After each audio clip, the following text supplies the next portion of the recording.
Hello students and friends, welcome to the video tutorial series. In this series the subject is pharmacology and the test number is 3. So let's start with the first question. The first question is a fraction of a drug reaches in blood. That one is called as a bioavailability. अभी ये जो bio availability है उसका मतलब क्या है? अगर हम ये वर्ड को अलग अलग करें तो we can divided into two parts, biologic plus available. ये बायोलॉजिकल फ्लूइड में जो अवेलेबल होगा उसको हम क्या बोलेंगे? बायो अवेलेबिलिटी बोलेंगे। अभी ये जो बायो अवेलेबिलिटी है उसकी अगर परफेक्ट डेफिनेशन देखें तो उसकी परफेक्ट डेफिनेशन ये होगी कि the fraction of drug reaches into the systemic circulation in a unchanged form, that one is called as a bioavailability. Unchanged means कि इसको एक एग्जांपल से देखते हैं कि फर्स्ट ऑफ ऑल मान लो कि मैं कोई ड्रग ले रहा हूँ, it is from the oral route. अगर वो ओरल रूट से मैं ड्रग लूंगा तो first of all it comes into the stomach, वो स्टमक के अंदर जाएगी।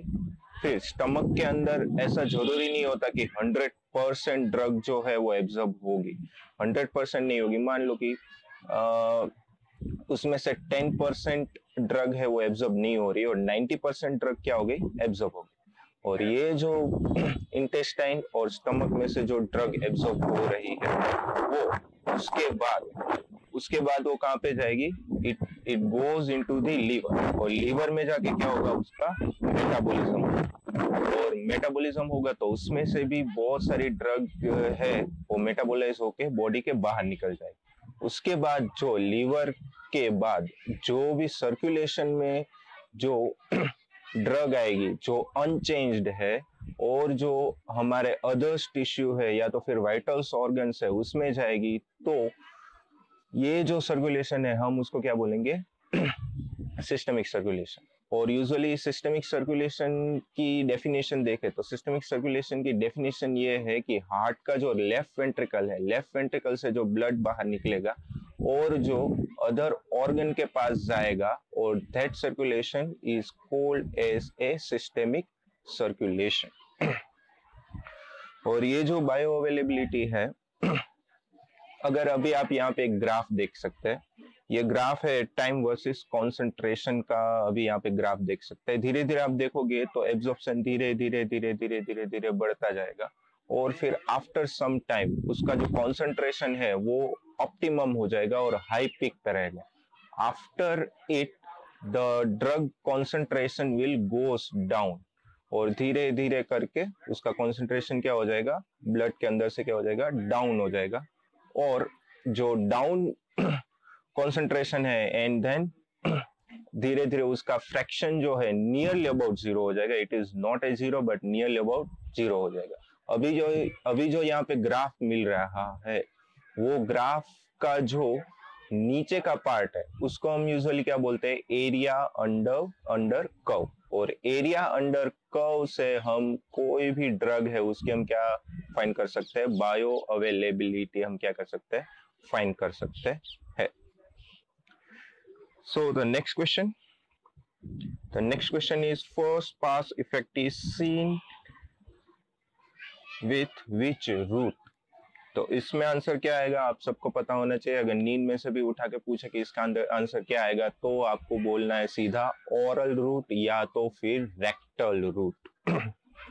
फर्स्ट ऑफ ऑल आपको पता होना चाहिए कि फर्स्ट पास मेटाबॉलिज्म क्या है।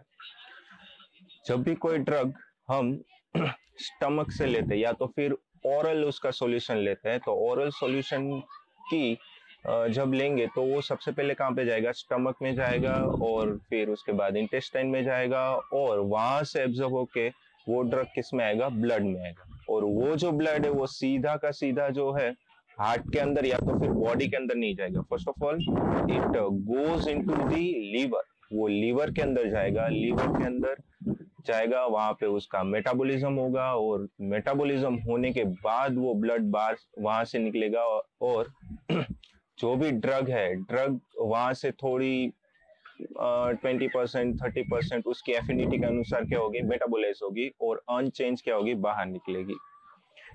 So this process is called as a first pass metabolism. और यूजुअली रेक्टल रूट है. रेक्टल रूट में बहुत जगह पे ऐसा लिखा हुआ रहता है कि फर्स्ट पास इफेक्ट देखी जाती है, और बहुत जगह पे ऐसा भी लिखा हुआ रहता है कि फर्स्ट पास इफेक्ट नहीं रहती. तो इसमें जो है mainly it is based on the location where you are, which part of the rectum you are using. If you are using a rectum which near the anus, तो anus के नजदीक में जो rectum है, अगर हम उसको यूज करते हैं तो वहां पे हमें फर्स्ट पास इफेक्ट नहीं देखने को मिलेगी. अगर हम कोई भी सपोजिटरी या तो फिर एनेमा मीन्स जो भी हम रेक्टल रूट के लिए यूज करते हैं वो ड्रग को यूजुअली हम सपोजिटरीज और एनेमा कहते हैं. तो अगर वो ज्यादा अंदर तक हमने वो ड्रग एडमिनिस्टर कर दिया तो फिर क्या होता है, फर्स्ट पास इफेक्ट हमें देखने को मिल सकती है. And the next question, is all of the following statement regarding bioavailability are true except. In the first point, it is the proportion of the unchanged drug that reaches. The second point is the bioavailability of oral administration drug can be. And the third one is a low oral bioavailability or always a necessary mean. And the fourth point is bioavailability can be determined from the plasma concentration. So इसमें answer आएगा third point. अभी third point है, third point में क्या कर रहे हैं, third point में ये कह रहे हैं कि सिर्फ एब्जॉर्प्शन की वजह से ही लोअर बायोअवेलेबिलिटी होगी. ऐसा नहीं होगी, सिर्फ एब्जॉर्प्शन की वजह से ही नहीं हो सकती. ये भी हो सकता है कि ड्रग जो है मेटाबोलाइज हो जाए. अगर ड्रग मेटाबोलाइज हो जाएगा तो ड्रग जो है चेंज हो जाएगा. तो जब भी ड्रग चेंज हो जाएगा तो बायो अवेलेबिलिटी की जो डेफिनेशन है, डेफिनेशन के अनुसार नहीं होगा, और इसकी वजह से भी मेटाबॉलिज्म के कारण की वजह से भी बायो अवेलेबिलिटी क्या हो सकती है, डिक्रीज हो सकती है. अभी इसमें जो फोर्थ पॉइंट है, फोर्थ पॉइंट ये भी है कि हम बायो अवेलेबिलिटी सिर्फ ब्लड के अंदर जो है ड्रग का कॉन्सेंट्रेशन चेक करके भी देख सकते हैं, but we can also use the drugs which are coming into the urine. जो यूरिन के अंदर जो ड्रग आता है उसका हम क्लियरेंस देखने के बाद भी हम बायो अवेलेबिलिटी क्या कर सकते हैं, चेक कर सकते हैं. So the answer is the third point. Then the next question is a cause for a lesser bioavailability. अभी बायो अवेलेबिलिटी कम होने का क्या रीजन हो सकता है? एक तो first pass effect, it is the right answer. Increased absorption, अगर एब्जॉर्प्शन इंक्रीज होगा तो ड्रग का कॉन्सेंट्रेशन ब्लड के अंदर बढ़ेगा, और लीवर के अंदर जाएगा तो थोड़ा और ज्यादा ड्रग क्या आ सकता है, बाहर आ सकता है. So it is not preferable. Then the IV drug administration, bioavailability of IV drug is 100%, क्योंकि जो IV ड्रग है हम सीधा का सीधा कहाँ पे दे रहे हैं, सीधा का सीधा ब्लड में दे रहे हैं, और वही ब्लड सीधा का सीधा कहाँ पे जाएगा, अदर टिश्यूज के अंदर जाएगा. तो IV ड्रग है, IV ड्रग की बायो अवेलेबिलिटी है वो 100% रहती है. तो this not A answer. And high solubility, अगर ड्रग जो है अगर ज्यादा सोल्यूबल हो रहा है, अगर वो ज्यादा सोल्यूबल होगा तो भी उसकी बायो अवेलेबिलिटी क्या हो सकती है, इंक्रीज हो सकती है. सो the answer is a first point. The next question, high hepatic excretion ratio seen in. अभी ये जो है फर्स्ट ऑफ ऑल तो आपको पता होना चाहिए hepatic. The meaning of hepatic is a liver, और एक्सक्रीशन मीन्स ड्रग जो बाहर जा रहा है, मीन्स हिपेटोसाइट्स के थ्रू या तो फिर लीवर के थ्रू जो ड्रग बाहर जा रहा है या तो फिर क्लियरेंस हो रहा है, that one is called as a hepatic excretion. अभी थोड़े ड्रग्स है उसका मैं नाम बोलता हूँ जिसका फर्स्ट पास इफेक्ट है वो वेरी हाई है. In that the examples of that are imipramine, then pethidine, morphine, theophylline, then salbutamol, then verapamil, nitroglycerin, propranolol, beta blocker, then corticosteroids, testosterone, methyl testosterone, lignocaine. These all drugs are a highly first pass effect उसमें देखी जाती है. तो अगर इसमें से जो भी ये जो ड्रग्स है उसमें से ऑप्शन आ रहा है तो आंसर क्या आएगा? That one is answer. So इसमें कौन कौन से ड्रग है? प्रोप्रानोल है, लिडोकेन या तो फिर लिग्नोकेन. देन एम्पिसिलिन नहीं है, it is not answer. Imipramine is a answer. Theophylline is also a answer. So इसमें एम्पिसिलिन आंसर नहीं आएगा. तो next question is high first pass metabolism. वो तो हो गया. Lignocaine, propranolol, salbutamol, dipyridamole, and erythromycin. The next question is a drug not metabolized by liver is. अभी ये जो क्वेश्चन है उसमें आपको ये एक चीज आपको याद रखनी चाहिए, पेनिसिलिन जी. पेनिसिलिन जी एक ऐसा ड्रग है जो फर्स्ट पास इफेक्ट उसमें नहीं होती. It can not metabolize by the liver. और ये जो पेनिसिलिन जी है, the penicillin G can excreted by the kidney is very high, क्योंकि किडनी की वजह से उसका एक्सक्रीशन रेट है वो बहुत ज्यादा है. बट लीवर के थ्रू उसका क्या नहीं होता है? मेटाबॉलिज्म नहीं होता है. तो इसमें आंसर आएगा the penicillin G. Penicillin G has a lesser first pass, very lesser first pass effect and the higher excretion from the kidney. और अभी किडनी में भी देखे तो किडनी में भी अगर एक्सक्रीशन देखे तो दो चीज से हो सकता है. एक तो एक्सक्रीशन हो सकता है ग्लोमेरुलर फिल्ट्रेशन से. जितना ग्लोमेरुलर फिल्ट्रेशन जितना ज्यादा होगा उतना एक्सक्रीशन ज्यादा हो सकता है. बट पेनिसिलिन है, penicillin can not go through that membrane which is present in the glomerulus. So usually 10% of penicillin is excreted by the kidney, but 90% of penicillin is excreted by the excretion through the cells which are present in the nephron. जो nephron के अंदर जो sales है वो क्या करते हैं? 90% penicillin का क्या करेंगे? एक्सक्रीशन करेंगे, वो यूरिन के अंदर भेजेंगे और यूरिन के थ्रू पेनिसिलिन जी है वो क्या हो जाता है? एक्सक्रीटेड आउट हो जाता है. And the next question is all of the following undergoes the hepatic metabolism before excretion except और अभी मैंने अभी आपको बताया था कि पेनिसिलिन जी है उसका फर्स्ट पास मेटाबॉलिज्म क्या होता है? कम होता है. सो इसमें भी आंसर क्या आएगा? Penicillin G. The next one is a drug distribution is influenced by. सबसे पहले आपको तो ये चीज पता होनी चाहिए कि ड्रग डिस्ट्रीब्यूशन क्या है. सो अगर ये वर्ड कोई हम देखें तो उसका मतलब है ड्रग प्लस डिस्ट्रीब्यूशन. ड्रग है वो हमारी बॉडी में जहां जहां भी डिस्ट्रीब्यूट होगा हम उसको क्या बोलेंगे? उसका ड्रग डिस्ट्रीब्यूशन बोलेंगे. मान लो कि ड्रग जो है सिर्फ मेरे ब्लड के अंदर ही पड़ा हुआ है. मान लो कि कोई एक ड्रग ए है, ये ड्रग ए मेरे ब्लड के अंदर है, तो उसका वॉल्यूम ऑफ डिस्ट्रीब्यूशन कितना होगा? जितना मेरा ब्लड का वॉल्यूम होगा उतना ही उसका क्या होगा? Volume of distribution. अगर ये ड्रग मेरे ब्लड में भी है और मेरे ब्रेन के सीएसएफ दोनों में है, अगर वो दोनों में है तो मेरा वॉल्यूम ऑफ डिस्ट्रीब्यूशन क्या हुआ? ब्लड का वॉल्यूम प्लस सीएसएफ दोनों का वॉल्यूम जो हुआ तो मैं उसको उसका वॉल्यूम ऑफ डिस्ट्रीब्यूशन दूंगा. अगर या तो फिर ड्रग जो है मेरे ब्लड में भी है, सीएसएफ में भी है और भी मेरे एडिपोज टिश्यू मींस की जो जिसमें फैट रहता है वो सेल्स के अंदर है, तो मेरा वॉल्यूम ऑफ डिस्ट्रीब्यूशन क्या हो जाएगा? बहुत सारा क्या हो जाएगा? बढ़ जाएगा. और ये जो वॉल्यूम ऑफ डिस्ट्रीब्यूशन है, वॉल्यूम ऑफ डिस्ट्रीब्यूशन के फैक्टर्स क्या है? उसको अफेक्ट करते हुए फैक्टर्स क्या है? So in that the first one is a लाइपोफिलिसिटी.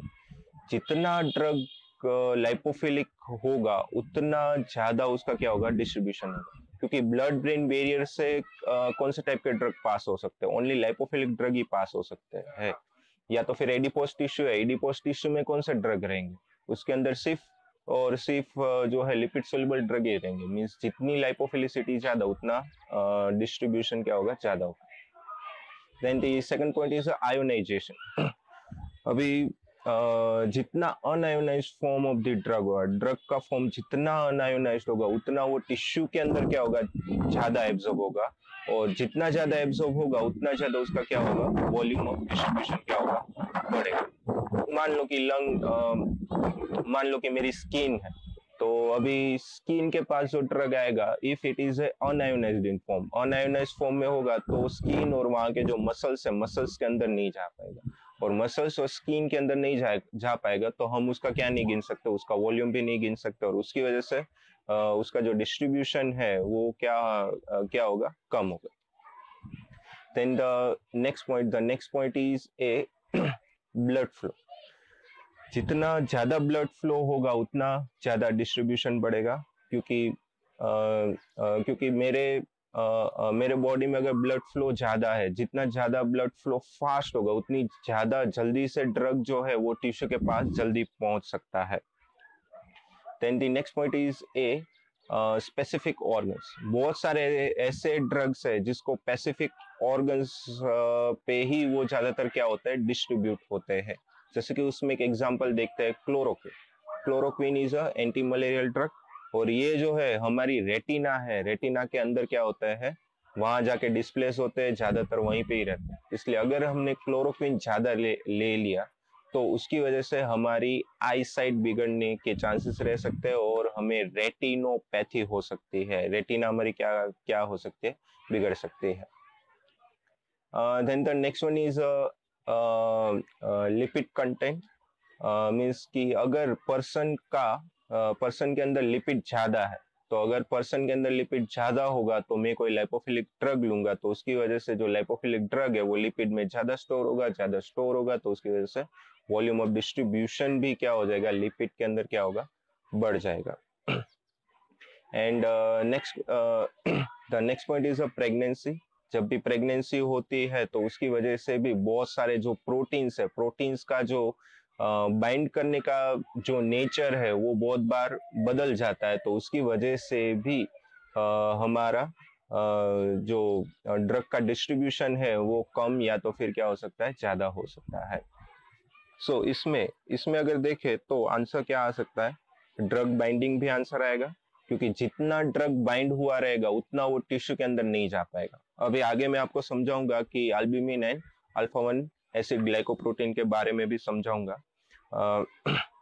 Then next one is drug solubility. जितना ड्रग सोल्यूबल होगा उतना उसका रूट ऑफ ड्रग डिस्ट्रीब्यूशन ज्यादा होगा। Degree of blood flow and the age. अभी जो एज है, जैसे जैसे पर्सन की एज बढ़ती जाती है तब क्या होता है कि उसके जो मसल्स है, मसल्स कम होते जाएंगे और बॉडी के अंदर लिपिड क्या होगा, ज्यादा होगा। और इसकी वजह से अगर लाइपोफिलिक ड्रग ले रहे हैं तो ज्यादा फैट होने के कारण और मसल कम होने के कारण क्या होगा, वॉल्यूम ऑफ डिस्ट्रीब्यूशन के भी ऊपर क्या होगा, इफेक्ट होगा। Then the next question is volume of distribution of drug altered in obesity। अगर आपके अंदर बॉडी फैट बढ़ गया है तो उसकी वजह से भी वॉल्यूम ऑफ डिस्ट्रीब्यूशन बदल जाएगा। देन एथलेट्स के अंदर भी वॉल्यूम ऑफ डिस्ट्रीब्यूशन अलग आएगा, क्योंकि उसके अंदर मसल्स ज्यादा होंगे, फैट क्या होगा, कम होगा। देन प्रेगनेंसी, आगे आपको बताया प्रेगनेंसी में ओल्डर एज में भी हो सकता है। न्यूनेट्स, अगर जो छोटे बच्चे हैं, अगर हम उसको अगर उसमें देखें तो जो भी छोटा बच्चा रहता है उसके अंदर जो है वो वाटर का कंटेंट ज्यादा होगा और टिश्यू का कंटेंट क्या होगा, कम होगा। अगर हम कोई भी हाइड्रोफिलिक ड्रग दे रहे हैं, अगर हाइड्रोफिलिक ड्रग देंगे तो ज्यादा वाटर होने के कारण जो ड्रग का डिस्ट्रीब्यूशन है वो क्या हो सकता है, ज्यादा हो सकता है। तो next question is which is true about the max distribution. तो इसमें क्या आएगा answer, it is a lipophilicity. Then the next question, the blood brain barrier is crossed by। अभी जो है ब्लड ब्रेन बैरियर कौन कौन से ड्रग क्रॉस कर सकते हैं। जो ब्लड ब्रेन बैरियर है यूजुअली कौन से ड्रग क्रॉस करेंगे, हाईली लाइपोफिलिक ड्रग, और lipophilic drug can cross the blood brain barrier. और इसमें लाइपोफिलिक ड्रग कौन सा है, प्रोप्रानोलोल है and the physostigmine, this both are a lipophilic drug. So the next question is a, which of the following statement regarding transfer of a drug across placenta is false. तो इसमें first है maximum transfer across the placenta in the first trimester. It is a right thing. Heparin and insulin can not cross, ये जो है ये insulin और heparin can not cross the placenta. Ion trapping is also occurs in the placenta. क्यों? क्योंकि जो भी placenta है उसमें जो एमनियोटिक फ्लूइड है it is in A acidic, इसका जो पीएच है वो एसिडिक है. तो जब भी हम बेसिक ड्रग लेंगे, अगर हम बेसिक ड्रग ले रहे हैं और वो अगर प्लासेंटा क्रॉस करता है तो प्लासेंटा क्रॉस करेगा तो वो एसिडिक मीडियम में जाएगा, और एसिडिक मीडियम में जाएगा तो वो आयोनाइज्ड हो जाएगा, और आयोनाइज्ड हो जाएगा तो वो वापस कहीं दूसरी जगह से क्या नहीं हो सकता, वापस एब्जॉर्ब नहीं हो सकता. It can not cross the other barriers. So वो जो ड्रग है जो आयन बन गया वो वहां पे क्या हो जाएगा, ट्रैप हो जाएगा. And the P glycoprotein is present in the plasma. और ये P glycoprotein आपको पता होना चाहिए क्योंकि P glycoprotein is a protein. ये एक ऐसा प्रोटीन है वो जो भी टिश्यू के अंदर कोई भी चीज रहती है या तो फिर केमिकल या तो फिर ड्रग रहता है उसको क्या करेगा, पकड़ेगा और वो कहाँ पे फेंक देगा, टिश्यू के बाहर फेंक देगा. और ये सब जगह पे रहता है, ये हमारे इंटेस्टाइन में भी रहेगा, हार्ट में भी रहेगा, या फिर प्लासेंटा में भी रहता है, बहुत जगह पे ये पी ग्लाइकोप्रोटीन रहता है. तो पी ग्लाइकोप्रोटीन यूजुअली क्या करेंगे, it exocytosis of A various chemicals. So the next question is which of following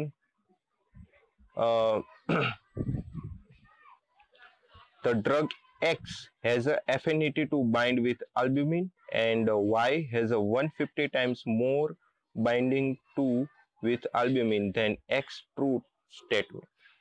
अभी इसमें ये जो क्वेश्चन है, ये अभी जो क्वेश्चन है it is related to protein binding. अभी हमारे जो ब्लड है, ब्लड के अंदर दो प्रोटीन्स है. इन that the first one is albumin and the second one is A alpha 1 glycoprotein. अभी ये जो अल्ब्यूमिन जो है, albumin can bind with the acidic drug and alpha 1 glycoprotein can bind with the basic drug. अभी इसमें बोल रहे हैं कि जो एक्स ड्रग है और एक वाई ड्रग है, वाई ड्रग की जो एफिनिटी है 150 टाइम्स हायर है किससे, एक्स से. तो उसका मतलब क्या हुआ कि जो वाई ड्रग है वो जल्दी से उसके साथ क्या हो जाएगा, बाइंड हो जाएगा अल्ब्यूमिन के साथ, और एक्स जो करके जो ड्रग है उसको क्या कर सकता है, उसको वो डिस्प्लेस कर सकता है.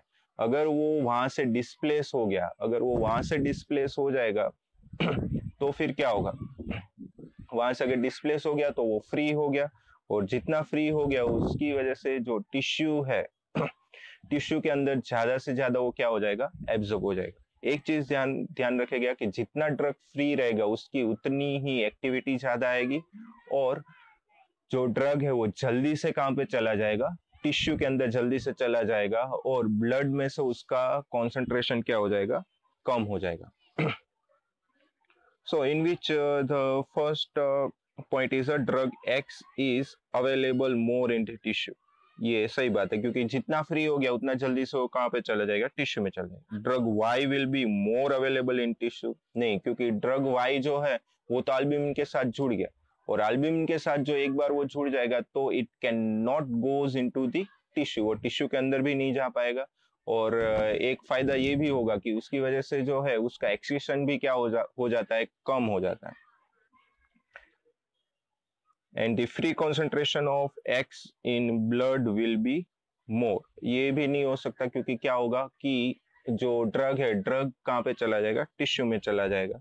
And the toxicity of Y will be more, क्योंकि वाई जो है, वाई तो कहाँ पे, वो तो अल्ब्यूमिन के साथ जुड़ा है, वो अल्ब्यूमिन के साथ जुड़ेगा तो उसके साइड इफेक्ट्स या तो फिर कोई भी टाइप की उसकी टॉक्सिसिटी नहीं आ सकती. सो the answer is a. In the next question is which of the following is true? As the concentration of drug increases over the time, the blood form not available for metabolism but with, and the third point is the acidic drug binds with the albumin, and the fourth point is a binding site are not specific and a one drug can displace. So इसमें right answer है the fourth one. The fourth one is a right answer, क्योंकि albumin है, albumin में ऐसा नहीं रहता कि कोई ड्रग है उसकी स्पेसिफिक साइट है. मान लो कि ऐसा है कि फेनिटोन है तो फेनिटोन की साइट पे ही फेनिटोन बाइंड होगा, ऐसा नहीं. उसमें बहुत सारी साइट्स रहती है, वहां जाके ड्रग क्या हो सकता है, वहां जाके बाइंड हो सकता है. सो the answer is a fourth. Next one is a displacement of A protein bound drug. अभी ये जो डिस्प्लेसमेंट है, डिस्प्लेसमेंट का मतलब क्या हो. मान लो कि कोई protein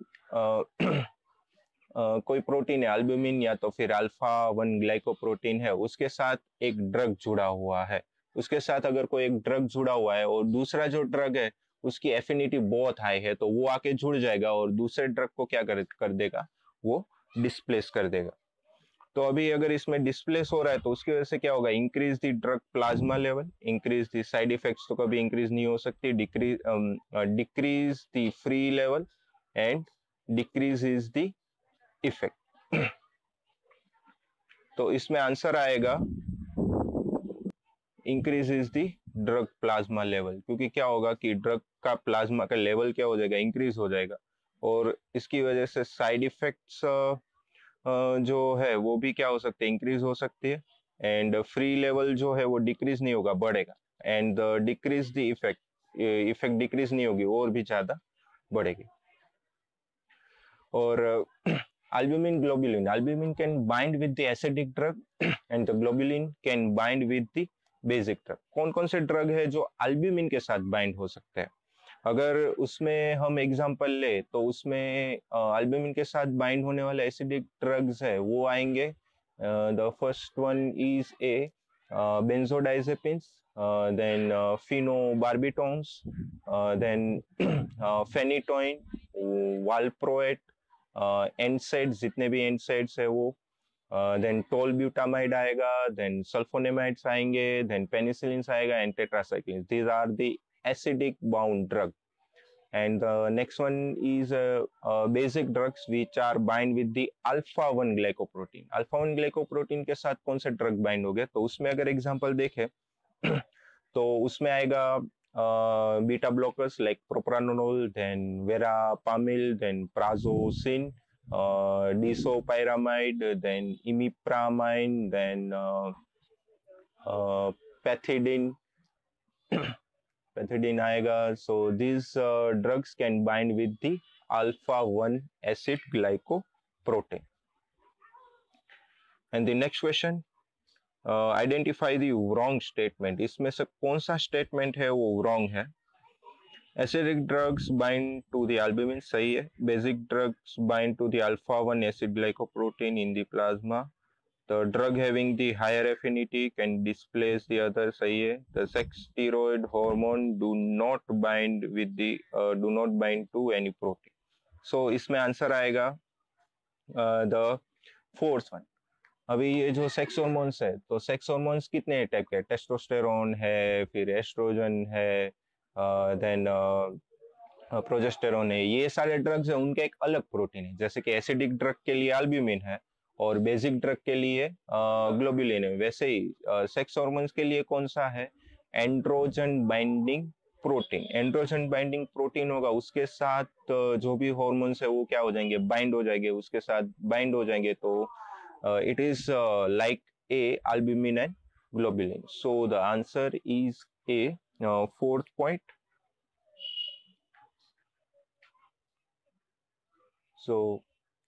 So this one is a last question. So thank you very much for watching this video.